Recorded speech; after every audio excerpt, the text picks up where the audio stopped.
Aktor Fahmi Bo telah resmi menikah lagi dengan mantan istrinya, Nita Anita Hairiah. Keduanya sempat bercerai selama 5 tahun. Pernikahan kedua ini terjadi setelah Nita sempat menemani dan membantu perawatan Fahmi.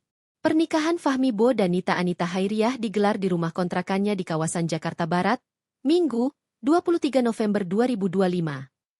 Pernikahan itu digelar secara sederhana dengan hanya dihadiri orang-orang terdekat. Fahmi Bo yang hanya bisa duduk di kasur berhasil melakukan ijab kabul dengan lancar.